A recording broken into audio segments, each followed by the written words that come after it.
Live from the Mighty Veedverks Airship, I am Travis Lippert, CEO of Verks Unlimited, better known as Veedverks. I'm here with Julie Richardson, and today we have with us Colorado Senate candidate Phil Kelley for District 13, which includes up on the east of 85 up toward Fort Lupton and all the way up to Greeley. All the way up to Greeley. And we've been talking to Phil here for a bit, and I got to tell you, Canna fam, this guy's on our side, and I think that we're going to talk about some cool stuff that you ought to know today. So I highly encourage you to share this and thumbs up it and stuff.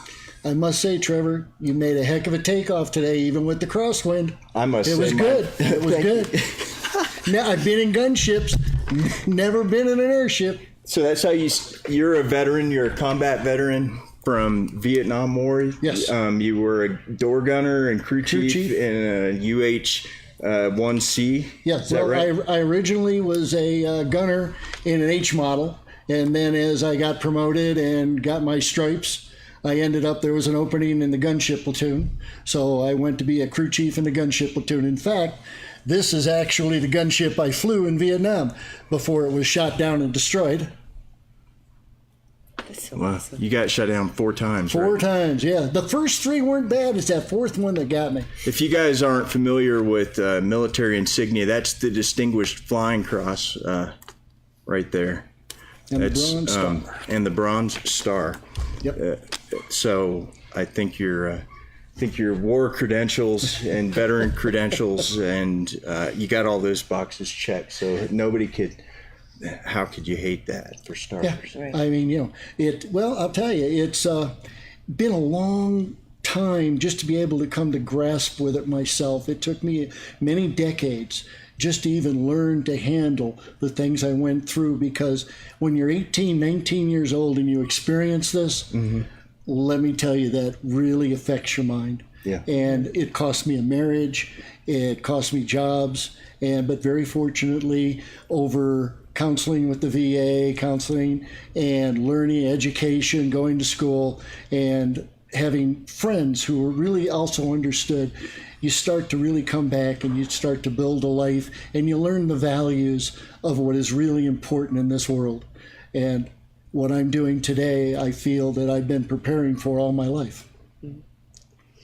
We have a lot of friends who are veterans, friends in the cannabis community who we know through trying to get and ultimately succeeding in getting PTSD added as Colorado's 9th qualifying condition for a medical marijuana card, which it points out directly into my past also. When I went to the VA and was diagnosed with PTSD along with Agent Orange poisoning and different things and back problems from helicopter crashes, but all they wanted to do was throw drugs at me. And I learned very quickly that this is no way to live. So when I retired and I moved out here to Colorado, I threw their drugs away and I simply medicate with cannabis. And it's worked quite well. In fact, surprisingly well.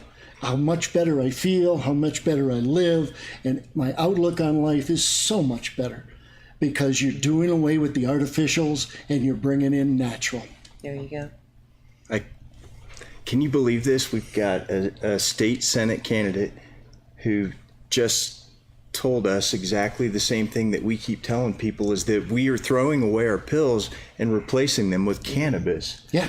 Man, I just got goosebumps. I didn't even know that. Honestly, I knew that you were kind of on our side, but I didn't know that. That is, we know a lot of people are going to see this video who have that exact same story. You know, I used to call myself a cannabis refugee. And in a way I am, because I came out here for that. But when I first then really started to meet and understand what a real cannabis refugee is, I feel ashamed that I even would say it. Because there are so many children that have come to this state by their parents that can't get medicine in these unreasonable places in this country. And now that they've come here, I was talking to one mother, her son, and I met him, he was like 9 years old. he was having nearly 100 seizures a day. You're talking about Michelle Walker? Yeah, right. Yeah. Love Michelle. Oh. Love you, love you. And now he's a beautifully happy little boy. And things like that just give you the energy and the determination to people like my opponent who want to do away with this as much as they can. So he wants to literally bring back prohibition. He knows he can't because of Amendment 64, but he has said openly that he will do whatever he can to retard this industry and to hamper this industry and to bring this state back to its godly form. That's how he refers to us, as basically we're immoral because we use cannabis. I sincerely disagree with that guy. Me too. Yeah, when I first heard that and his drill baby drill and I'm more Trump than Trump and all his other corporate lines, I just said, I had 4 different options to choose from, different offices I'd run for. Yeah. And when I read this man, I started realizing, no, I'm not going to give this man a free shot. No. Right. I'm better than this. I can do a better job than this, and I will represent the people and not corporations. Right. Well, you're coming into a rural area. Oh, yes. And that's a whole other plethora of issues. But in a rural area with somebody with that mindset, of course, he's going to try to stop any type of farming and Certainly. and he's the former sheriff of Weld County. right. This man's record from the unfortunately is just horrendous on so many levels. When we look at him, when we look at the record of being a sheriff of Weld County, all of the complaints and the lawsuits filed because of what he and his deputies have done to women, to children, to minorities, it's appalling. It's the best words I can really Ask use. him next time if you guys debate or whatever throw out there. I've asked him. So far, he won't Trump's do it. in favor of legalizing marijuana. I truly believe that. We've talked about it a lot here and talked to a lot of people in the know. And we're going to, without a doubt, legalize industrial hemp, which is cannabis sativa L with less than 0.3% THC by dry weight. In the United States, the trial from the 2014 Farm Bill, it worked. Now it's 2018, and it's going to be implemented worldwide. So how's he going to deal with that? And if he's more Trump, then guess what? One of the only things that makes Trump, one of the only reasons why I think that he's better than, say, anybody who ever came before him is because it appears that he might actually, probably at the opportune time, but legalize cannabis just for no other reason than re-election, or for a better reason than because he can read a poll, because that cannabis is the only thing that I cannot believe that this Republican or Democrat, but in Colorado would be a prohibitionist at this point, because 64% of America wants to legalize rec right now.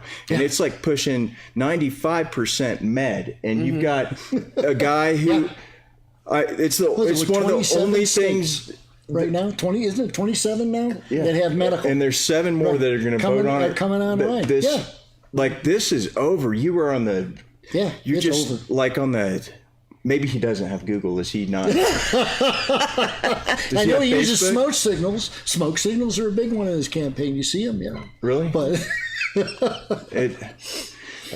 anyway, sorry for that rant, but it just blows my mind. You're absolutely correct. How could anybody running for elected office in Colorado, of all places, still want to return us to an era of prohibition? You are not right in the head. Yeah, there are so many issues that are important to our state. Mm-hmm. But when I look personally at what's truly important to me, this is right up there at the top.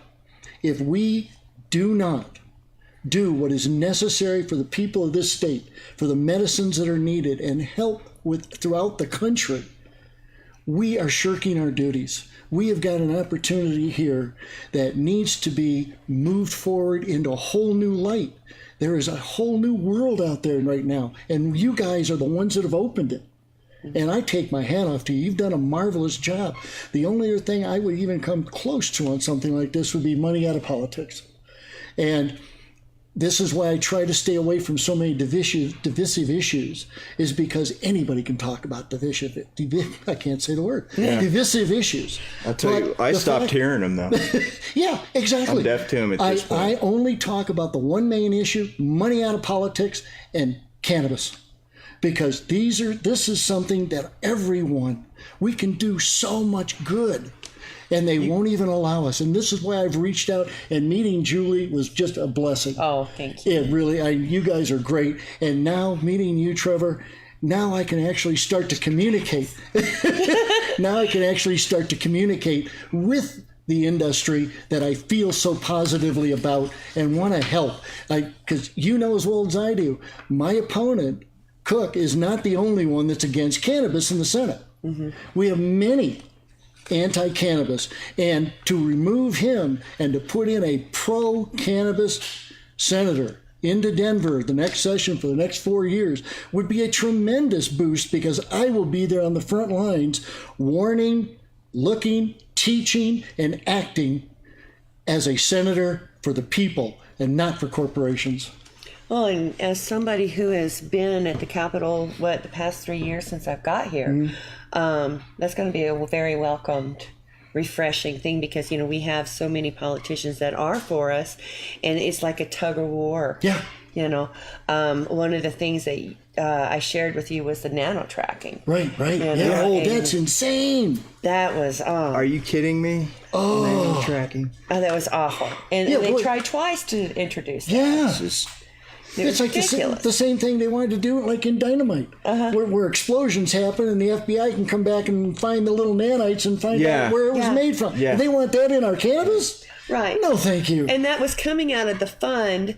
This, it was going to go into, they would have little guns, the police officer, and they'd be able to shine it on there and tell whether it came from a dispensary or somebody grew it. I'm sorry. The last time I checked it, it's still okay for us to grow it. Yes. Yeah. Exactly. Yeah.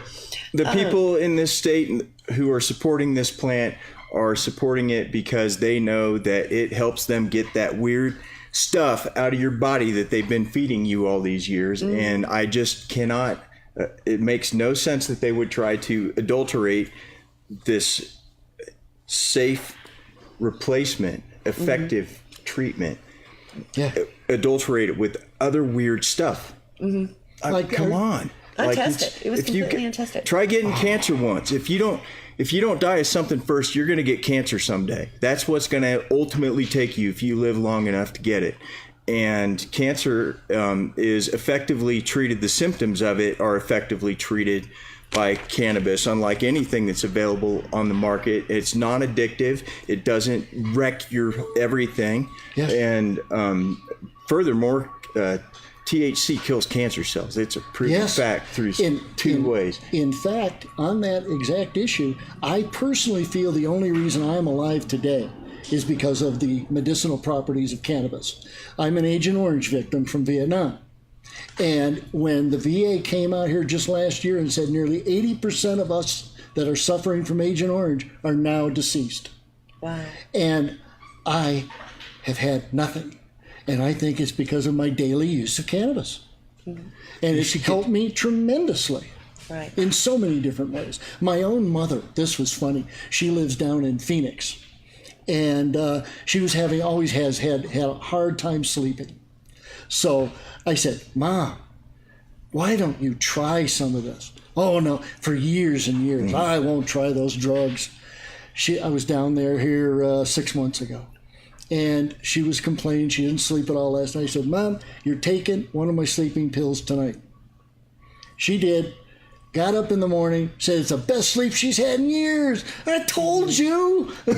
She's been so conditioned through her whole life, of reefer madness. Yeah. Right. Yeah. Right. Yeah. So I was trying to get my partner, Josh, who's on the airship a lot.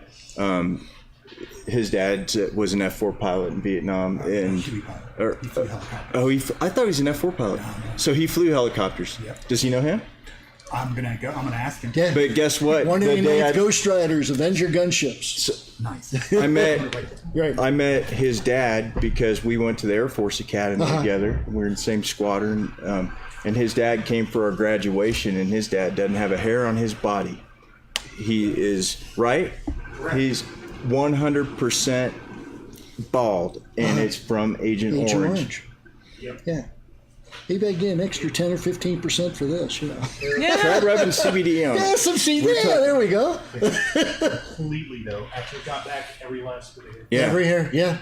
I've seen a lot of friends, a lot of people with, backs that are just torn up, get rained on them, in the infantry, and just their backs just look like meat, raw meat from the pus and everything. Oh, yeah. It's some nasty stuff. And I feel, like I said, 100% I believe it's because of cannabis that saved my life to this point. Somebody someday, they won't be able to do it in time, probably, to make an Agent Orange remediation lotion or something like that. Yeah, it's coming. Yeah. Oh, yeah. Because this plant has at least 113 phytocannabinoids in it, and the Farm Bill only talks about one, Delta-9 tetrahydrocannabinol. We know that there's 112 other ones. Exactly. And as soon as they legalize hemp again in the Farm Bill, that's really the only molecule that's going to be the distinction. Yeah. So there are going to be people tearing this thing apart.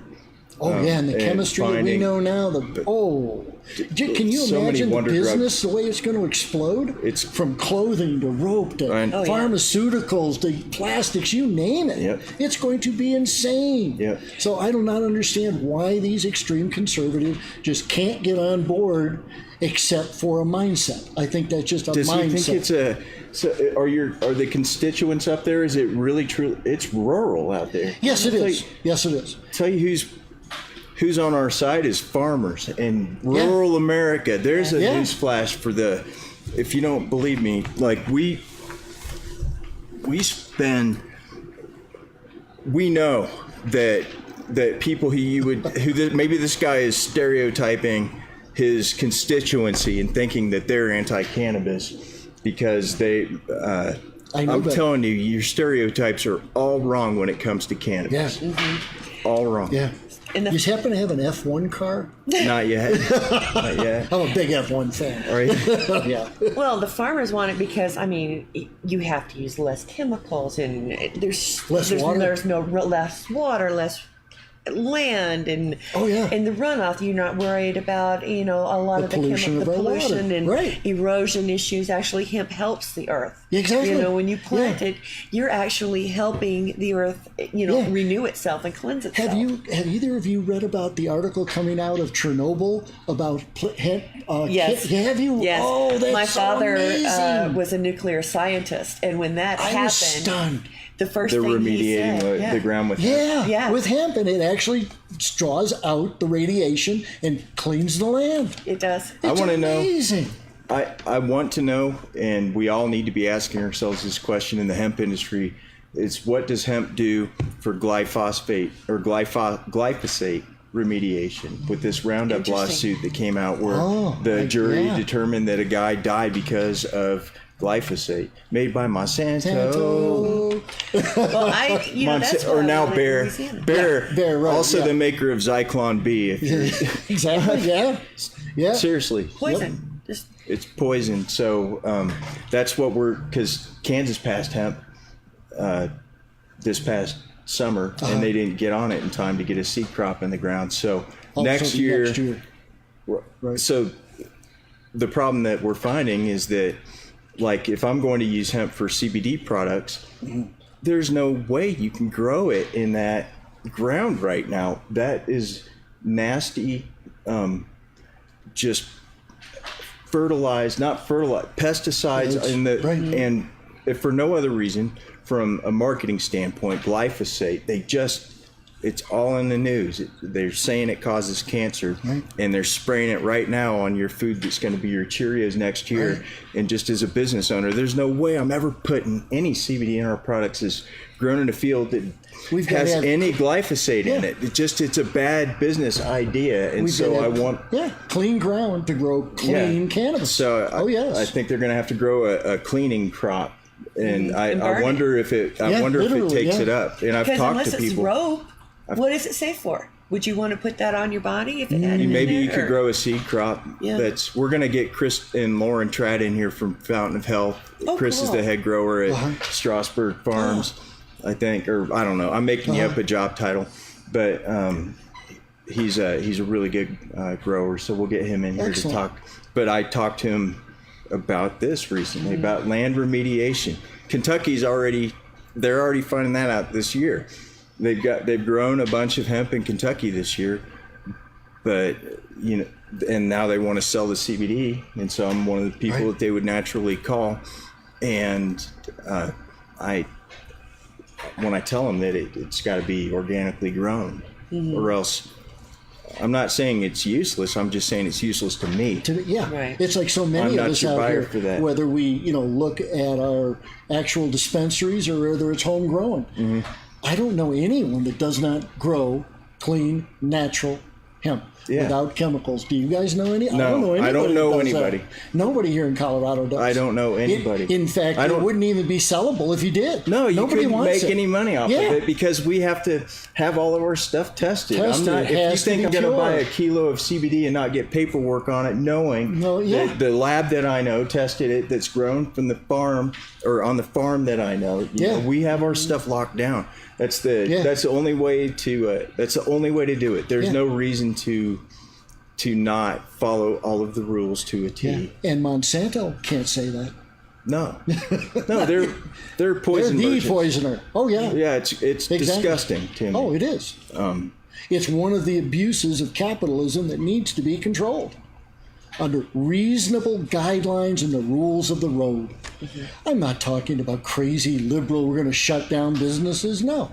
But we've gone too long, too far in tearing down the EPA, in tearing down protections for society, for people against abusive corporations like Monsanto.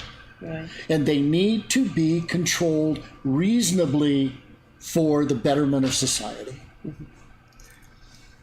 You're what's the word?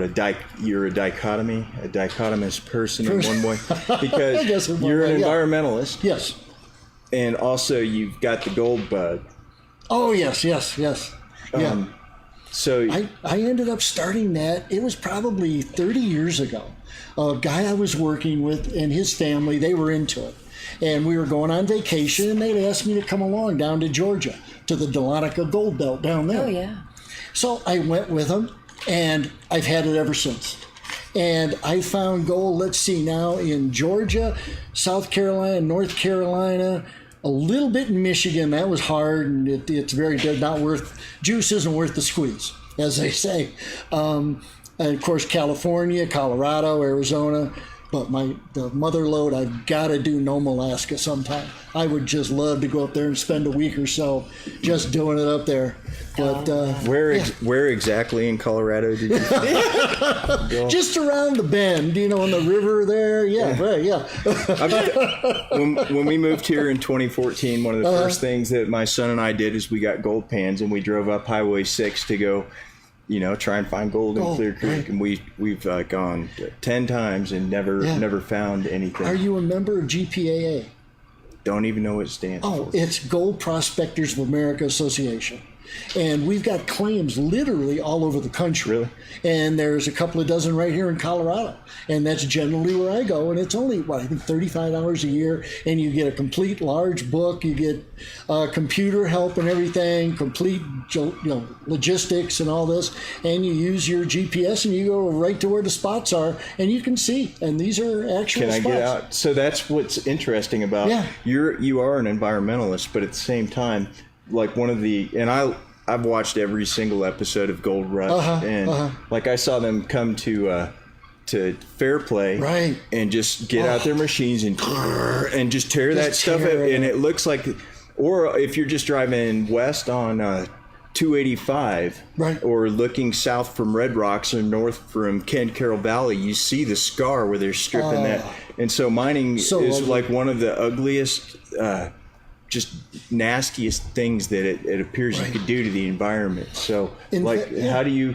So, well, I'll tell you the way I end up looking at, and actually, it's panning for gold that got me into running for the Senate, in a roundabout way. I've always been an environmentalist. I've always been a progressive, and I was up in the mountains, and I'm panning away, listening to the radio, and I had heard that day that Betsy DeVos had just been ratified as our education secretary. Mm-hmm. And I just threw my pan down on the bank and I just stood there. And I looked up at the mountains. I was so disgusted. Just absolutely. You know as well as I do, the only way this country can move forward and maintain its edge in this world is through education. Mm-hmm. And we won't even get into that, just so disgusting. But I'm standing there and I'm thinking, what in the world is happening? What can I do? And that voice in my head came in that I've heard so many times, and I'm sure you guys have too, where Bernie Sanders would always stand up and say at his rallies, I'm not the only answer. This isn't about me, it's about you. Stand up and run. Stand up and make a voice. Represent people, and let's move forward together. And I heard that voice and I said, I had to ask the questions. If not me, who? Mm-hmm. If not now, when? And I said, the heck with it. I'm retired, not anymore. I packed up my stuff. I headed back down to Greeley where I live. And I called up the Democratic Party. I said, what do you have open? And they told me, like I said, I'd researched it, and that's why I decided I'm running for the state Senate. And I'll tell you, this has been one of the most incredible journeys of my life. Flying in Vietnam was one. Being in this blimp is pretty great, I'm telling you. I mean, this is awesome. Got some serious high tech around here. And then there's running for the Senate. The people I've met, just incredible. The things I've experienced now, meeting you people and trying to push reason forward and not going back to the way things used to be in only what the corporation wants. Because I believe very firmly that if the working person does not have a seat at the table, if the small business owner does not have a seat at the table, which a lot of people don't want us to have. We haven't had a seat at the table in years. Right. You look at the latest tax bill. They gave $2 trillion to the super rich of this country and didn't even bat an eye. For what reason? Really, for what reason? Mm-hmm. Because they wanted it. And that's it. Right. Oh, I love your instrumentation. Glass? I was mean, trying this is some serious. I was You trying see to. yourself in wow. This is Google Earth. We just came up with the idea. It's like trying to drive an aircraft carrier. You just PI. But I was trying to drive through. That's great. This is sort of over your territory, though. So wherever I dig a hole, it is. You have to. It is. It seems like technology that we're going to have to perfect. Be augured in, but yeah. I own. Well, I don't own, but I guess my body now is in that cornfield. In that cornfield? That is, I think, around your area. But anyway, it's fun. It's fun technology. I'll get distracted. Yeah. Wait till I have suits that you put on that are full like green suits. Oh no! Yeah. So I can disappear. Oh God, a geek, huh? Yeah, we have a lot of fun. We have a lot of fun. Oh, this sounds awesome. Yeah, and just all of the people that you represent and you reach out to are the same people that I want to represent too. I'm coming from a small district. Well, not really a small district, but a district out in the countryside. Mm-hmm. But when I take that seat and I'm sworn in Denver, I represent the entire state of Colorado. So this is why I continually say, always, reason and common sense, some rational thought, not reactionary, not radical, but just trying to work and make our place a better place to live, for crying out loud. When we're walking down the streets and see all these homeless people, don't tell me we have $1 trillion that we can put in defense every year, but we can't take care of this. No. There's obvious things we can do and should do and will do with me in office. I'm still trying to figure out why your opponent wants to return us to prohibition. And so, like, the best ideas that I've come up with so far are he is short real estate in Colorado. Like, he's shorted the real estate market because he wants people. No, I can't think of a good reason why. I you would try that. gas. Is this his last? Yeah. Is he well? Is this his last term, and he just knows this that will be his last term? I yes, hope so. because we're term limited to 2 terms. okay. Right. So this would be his last term. But I want to retire him early. Let him go to lay on the beach. maybe he hates fishing? I can see this. He looks like that kind of person. It doesn't make any sense. No, no, it really doesn't. He's got to have money in oil and gas because that's they what love him. hemp is going to replace is Yep. all of those fossil fuels, Yeah. all of the plastic that we have Yeah. in our homes. Oh. And I really got to ask you this, and it's a question that I've been talking about for a long time. When you look at gas and oil, everyone will agree it's a finite resource. It will someday run out. Yeah. But now let's look at how much we depend on fossil fuels just for our livelihoods, just to make our society run. Yeah. Does it make any sense to waste such a valuable resource? Shouldn't we have been pushing towards electric cars, electric vehicles 20 years ago, 30 years ago?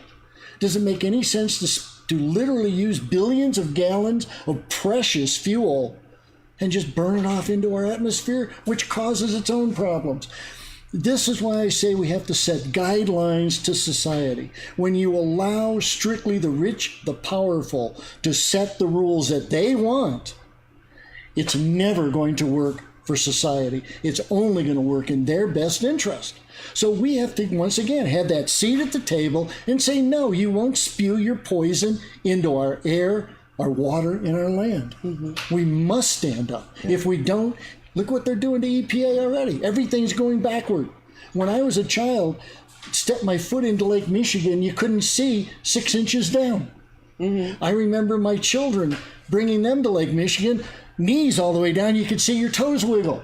That didn't happen by chance. It happened because of the EPA and those guidelines on industry that were put there. They've all been knocked down, and now pollution's coming back again. Right. We cannot allow that. well, that's a big thing with me too. Is I'm from an area in South Louisiana they call Cancer Alley. Oh. And it's nothing but petroleum and Exxon, and they come right up that Mississippi River. Right. From the Gulf. Say that river again. River. I love it. That's RIVAH. River. And they, everything from crayons is made by, fossil fuels. Right. But all of that processing, it goes right back into that water and into the bayous where these people live. And that's what I was working was environmental toxicities from the chemical plants after storms, because of the... Well, it washes all out, yeah. Yeah, and most of the children from our area, were filling up St. Jude's with cancers. But just 2 years ago, I got involved with Standing Rock. Okay. And now that pipeline is going to South Louisiana, and it's all because of the, what you're talking about, the EPA being dissolved, and no protections in place. And I know that fracking is a huge issue, in your area. Yeah, this is amazing when I found out fracking in Weld County. We've got nearly half of all the fracking and oil wells in the entire state of Colorado are in Weld County. That is just amazing. I've talked to many doctors and hospitals about this and about all of the pollution that's being poured into our air because nothing is captured, nothing is scrubbed. The methane is just poured out into the air. I've heard this guy put about 400 cubic miles of something into the air outside here just now. Here, you hear this truck idling? It's yeah. Just idling, yeah. And from what they say now, we've got a 30% increase in lung problems, the very young and the very old. The more pollution they push in, the smaller that window gets and the more people get sick. We've got a situation that is so critical there. My personal feeling is that what we need to do is do like Europe does. Common sense again. They capture it, they scrub it, and they release it. People are going to say, oh, that's going to cost jobs. No, it's not. It's going to create jobs. It's going to do nothing but create jobs. These super billionaires that own these companies you're not there to make them feel good and to just give you a job. You're there to do a job that they need done. So they aren't going to lay you off or lay off jobs because they have to clean their pollution. Can you drive down the road and throw your garbage out the window? Well, they shouldn't be able to either. Right. I mean, they're poisoning our citizens. I was told by a chemical engineer, this just floored me. Chemical engineer told me that my doctors have just said at the VA that I'm very dehydrated. I have to drink a lot of water. But he was telling me the reason I'm dehydrated is because of all the methane in our air around Weld County because of the pollution. It displaces oxygen. Therefore, in my breathing, I'm not getting the oxygen I need. So what my body automatically does as a defense mechanism, it takes water, it breaks it down, I exhale the hydrogen, and the water goes into my body. So as that air comes in, I'm sorry, I did that backwards. As the air comes in, they break it down, and the liquid goes into my body, and the hydrogen is expelled from my body. Because I need the water so badly because of the chemicals that are being poured into our air.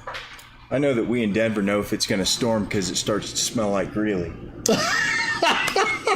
Isn't that the truth? Ooh, yeah, there's some bad days up there, I'm telling you. Yeah. Woo, yeah. Tell me I'm wrong. If the Like they say, it smells like money. If there's a storm coming, yeah, it smells like Greeley. It's like, oh, it's definitely going to be one of those storms. Yeah. Exactly. And Texas, a big part of Texas smells like that stuff. They can't be good for you, right? Like just by default, it seems like ideally just pure, perfect air would be great to breathe, right? And then everything we're doing after that is a sacrifice. It's a step down from perfect air. And if you can just smell that stuff, it can't be good for you. And it goes up in the atmosphere, and if nothing else, it lands on the polar ice caps and puts darker colored stuff on top of that snow. Oh yeah. And the sun hits it, and like if you're moving to Colorado, one of the first things you need to buy is a lightweight black jacket because just trust me on it. Yeah. But that sun hits something that's slightly darker, and obviously stuff's melting. And we need to take care of our environment. I don't see how anybody could be opposed to you on that. Exactly. I wanted to ask you, when I was working for General Motors for so many years, I had an opportunity to go to Baton Rouge to work in the S10 plant down there. And I turned it down because of Chemical Alley and everything. I wanted to stay up north. But I have to ask you, how do you say Baton Rouge? Baton Rouge. Oh, I like that. Baton Rouge. It's Baton Rouge. Baton Rouge. And New Orleans. New Orleans, that's a good one, yeah.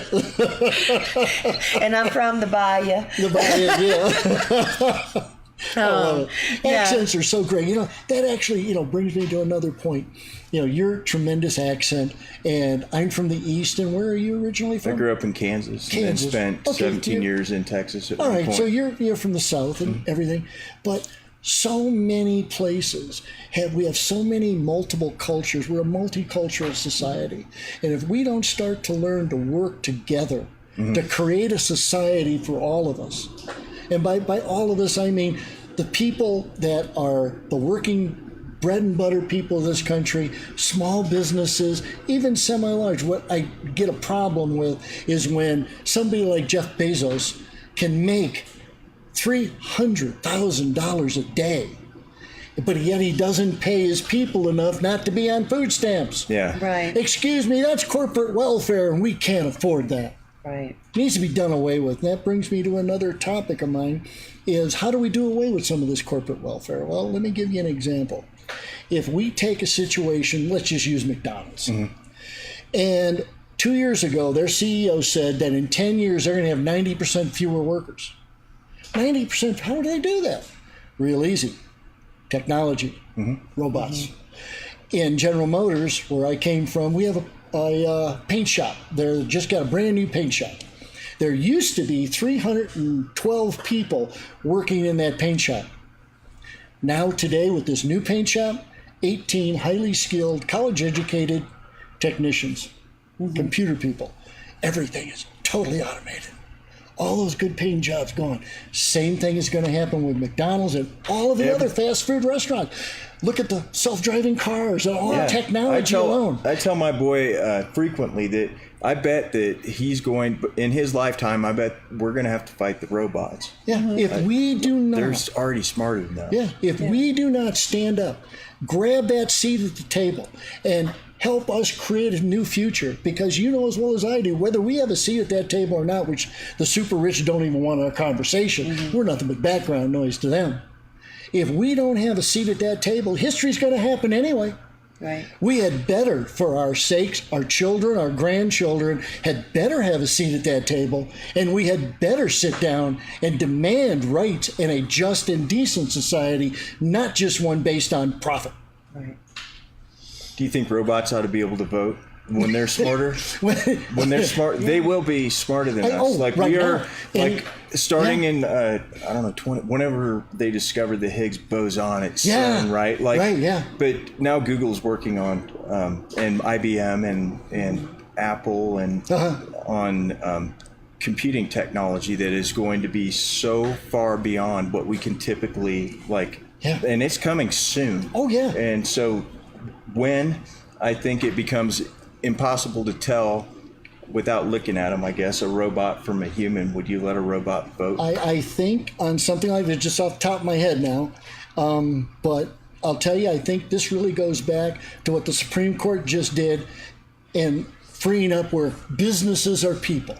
This is what caused the destruction of our democratic republic. So therefore, on that line of logic, why wouldn't a robot have a right to vote? Same line of logic. I'm against it. I would be, are you out of your mind? But I would think that I could find some lawyers and some Supreme Court justices that I think would definitely say, well, of course they should. Well, they're merging. They're totally. I mean, we've got soldiers that are throwing out the first pitch at a baseball game. Yeah. Robot arms. And you could also have robot legs, and you can have a robot heart, and they need to hurry up and make a robot pancreas. For real. And we could all proactively get those replaced. Because and my diabetes, yes. Yeah. Carter Baird, pot scientist, one of the most fascinating conversations I've had in my life, I think, was him describing his diabetes to me. And he started it off by saying that I am a cyborg. And how this is an integral organ in his body, this pump. So, I mean, eventually, we either get, that'll be, sorry, I'm getting off on physics and stuff. But that's, hey, please, great conversation. No, it's fascinating stuff that it is. And we can grow skin and all kinds of stuff. Oh, certainly. Well, absolutely. Yeah. It's really going to be tough to tell a person from a robot. I think you might just have to draw the line at the brain. But if I can upload my brain to Facebook at that point. There's so many people. It's just like, with the robots, like you were saying, that any lawyer who thinks they're a better robot or a better teacher and smarter than a computer is fooling himself. Same with a doctor or anything else. Yeah. Right. So we need to, once again, this is that future that is coming. Yeah. We've got to have a seat at the table to define that future. We at least need to think about the future, unlike whoever you're running against that wants to frack up the entirety of Weld County. Good with him. Turn us to a level of, I know, does he own stock in private prisons? Yeah.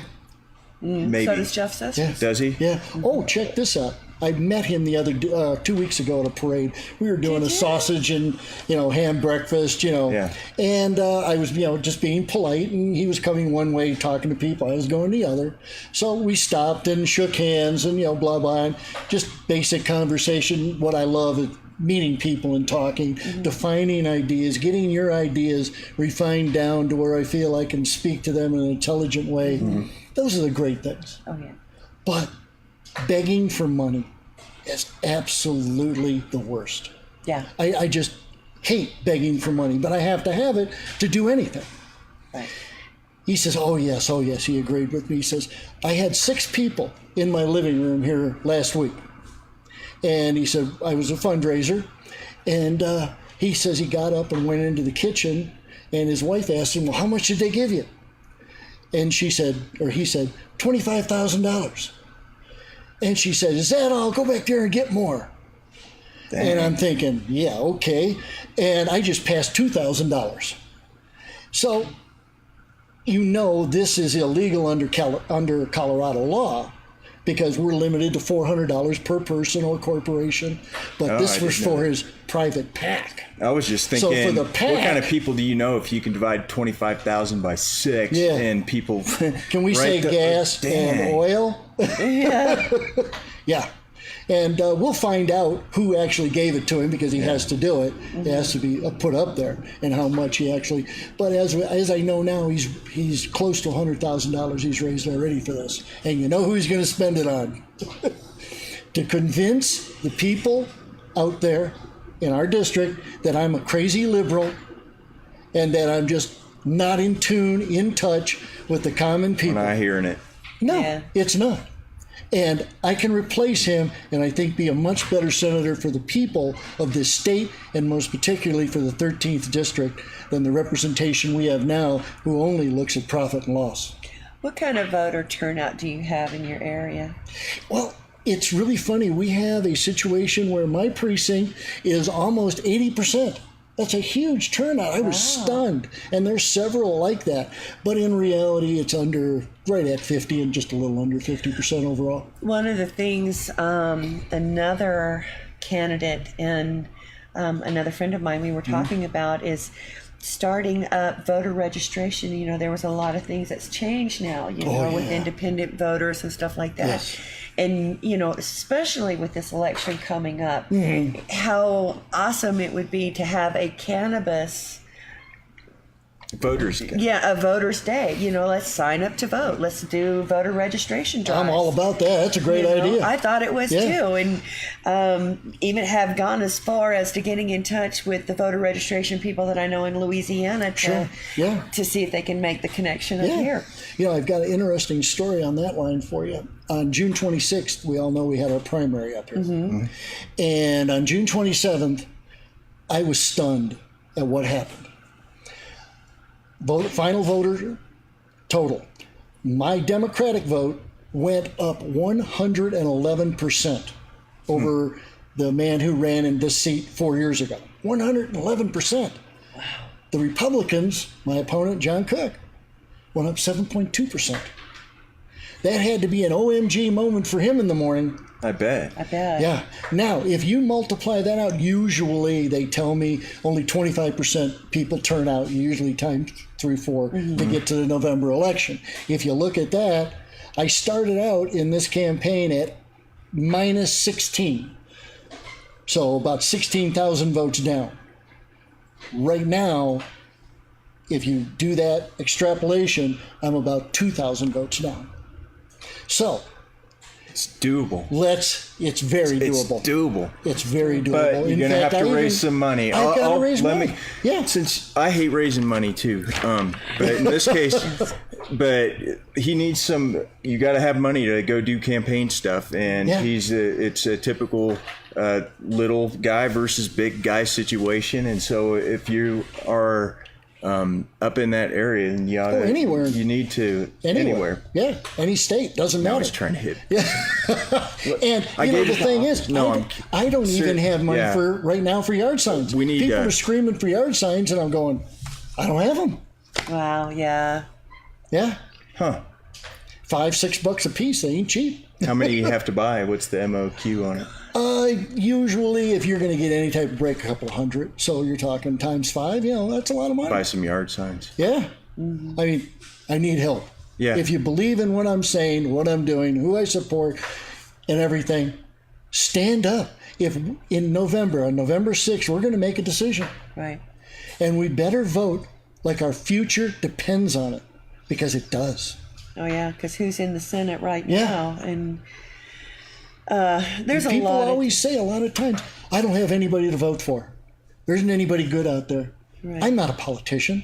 I'm not a rich businessman. Mm-hmm. I'm not a lawyer. I'm just a working man who spent my whole life trying to do what was right for my country and my family. Mm-hmm. And now I'm standing up once again, because as you took the oath, as I took the oath, and many millions of us did, does not have a timestamp on it. It's forever. To fight the enemies of this country, foreign and domestic. And that's what I'm doing now, standing up. Because I agree, we have been taken for a ride over the last 40 years in this whole concept of trickle-down. It doesn't work. Well, it does work for some people. It doesn't work for the vast majority of this country. Set up reasonable guide rails, and let's move forward together. I like it. I think that sounds like a good thing to end on, too, unless you have any jokes. Jokes. No, I'm kidding. Nobody knows any jokes off the top of their head. But thanks, everybody, for tuning in. Please go share this. Phil Kelley, Colorado Senate District 13 candidate. He's got a real shot at it, and we need to get the word out there and get loud because he's obviously, if you've listened to this, you know that he's got his head on straight and he's on our side. So thank you, and I'm going to try and land this thing without crashing it.